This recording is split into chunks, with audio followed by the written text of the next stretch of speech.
पहलगाम हमले के बाद पाकिस्तान को हिंदुस्तान ने करारा सबक सिखाया। ऑपरेशन सिंदूर के जरिए कई हिस्सों में ऐसी मार लगाई जिसके बाद अभी भी पाकिस्तान को कई महीने लग जाएंगे इस दर्द से उबरने में, क्योंकि कई एयरबेस तबाह हो चुके हैं और कई ऐसे ठिकाने भी उड़ चुके हैं जिनके लिए पाकिस्तान को काम करना होगा। लेकिन पाकिस्तान को सिर्फ भारत से मार नहीं पड़ रही, दूसरा इलाका उसका बलूचिस्तान भी अशांत है और बलूचिस्तान ने तो एक कदम आगे बढ़ते हुए पाकिस्तान को चैलेंज कर दिया है और ये कह दिया है कि 80% बलूचिस्तान आज़ाद हो चुका है।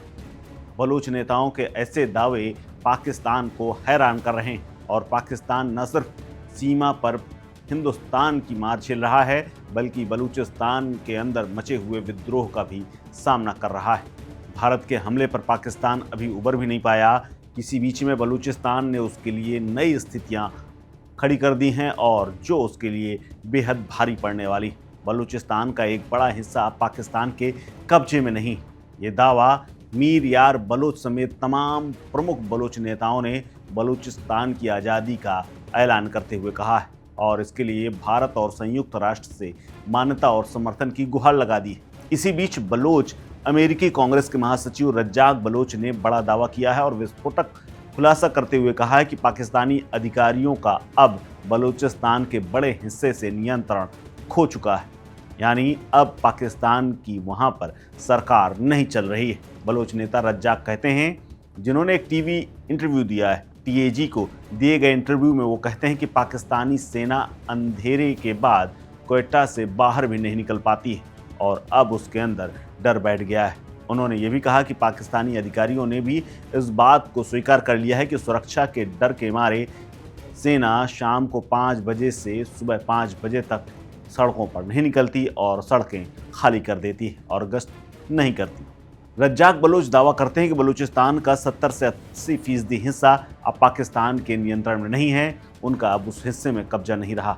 बलोच अंतर्राष्ट्रीय शक्तियों और विशेषकर भारत और अमेरिका से बलोच स्वतंत्रता आंदोलन का समर्थन करने की मांग करते हैं और कहते हैं कि हमारी अपील है कि अगर भारत हमारा समर्थन करता है तो बलूचिस्तान के दरवाजे भारत के लिए खुल जाएंगे। उन्होंने चेतावनी दी है कि समर्थन में देरी करने से बर्बर सेना को बढ़ावा मिलेगा, जिसका असर पूरे बलूचिस्तान पर ही नहीं बल्कि पूरे क्षेत्र में पड़ेगा।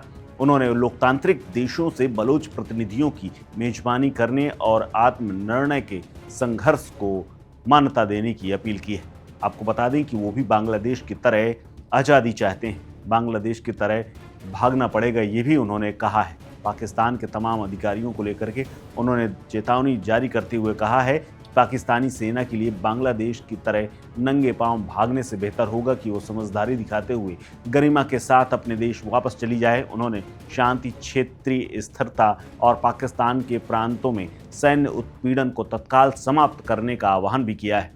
इसके अलावा बलूचिस्तान में अलगाववादी आंदोलन ने पिछले दिनों जब से जोर पकड़ा है तब से लगातार बलोच लिबरेशन आर्मी यानी उनके लड़ाके पाकिस्तानी सेना और चीनी प्रोजेक्ट पर लगातार हमला कर रहे हैं, यहाँ तक कि वो ट्रेन तक हाईजैक कर चुके हैं। इसके अलावा बड़े मात्रा में हमले कर रहे हैं। कुछ दिन पहले ही बलोच कार्यकर्ता मीर यार बलोच ने पाकिस्तान से आज़ादी का दावा किया था। उन्होंने सोशल मीडिया पर लिखा था कि बलूचिस्तान पाकिस्तान नहीं।